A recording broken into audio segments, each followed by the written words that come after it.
Hey True Northers. So I'm back with not so much a mini tutorial as a real quick tweak or hack that we can put on the single leg deadlift that might help make it more effective at achieving what we want it to achieve.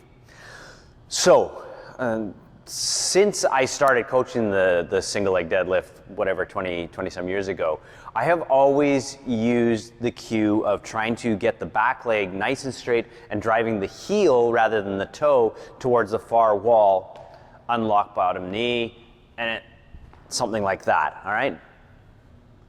Now, the reason for it is twofold. Number one, when you, it gives you something external to work towards, to think about, an external cue when you're pushing that heel towards the far wall. And number two, a nice straight leg, when it's held up like that, it helps to really get that glute and hamstring firing in order to straighten the leg rather than, I'm sorry, not the hamstring firing to straighten the leg, but the glute to fire to straighten the leg, and the quad is firing, and so you're getting that nice long drive out there. Now,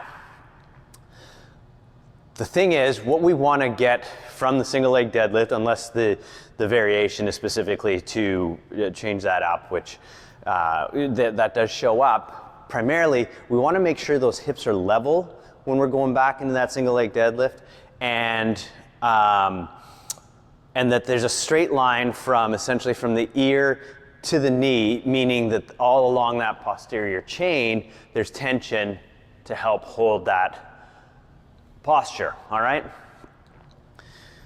Now, recently I came across an Instagram post that was about how to warm up for a run, and they had a variation where the person would start on one leg, and they're sort of in that run stride, and they'd go back like so, and up, and that was the warm-up. All right, so they just do repeats like that, here, up,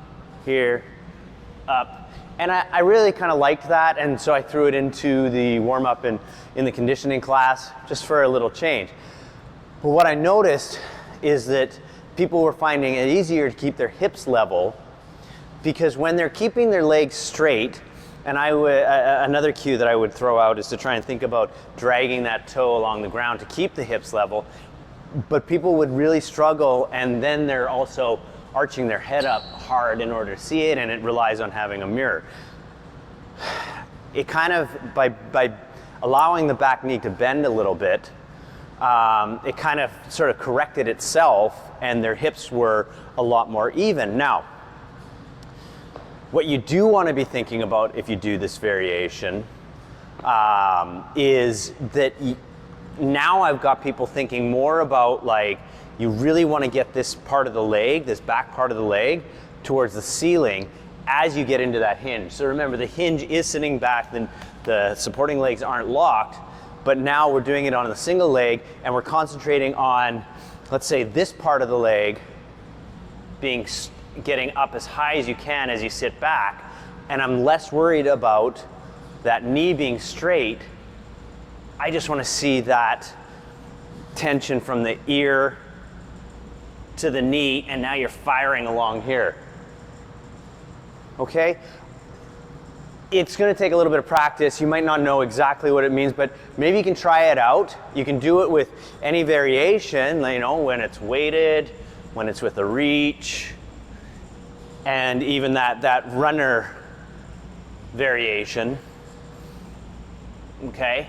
The runner variation is a little bit more dramatic in terms of the bent knee, whereas, like, all I'm talking about is I don't worry about how straight the leg is. I just want to concentrate on this part being